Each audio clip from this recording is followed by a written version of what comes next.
ಮಾಡಿ ಆಕೆ ಚಲನಚಿತ್ರದಲ್ಲಿ ಕೂಡ ಒಂದು ನಾಟ್ಯವನ್ನು ಮಾಡಿದ್ದಾರೆ.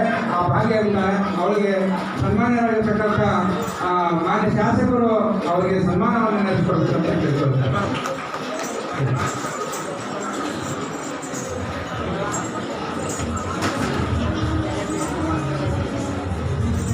ಒಳ್ಳೆಯ ಪ್ರತಿಭೆ ಈ ಮಗುವಿದ್ದು ಬಹಳಷ್ಟು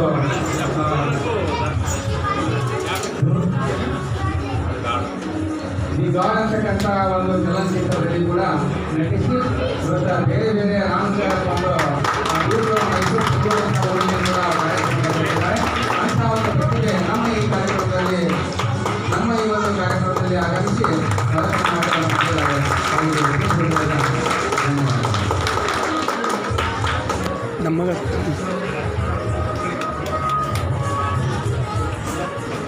ಈಗ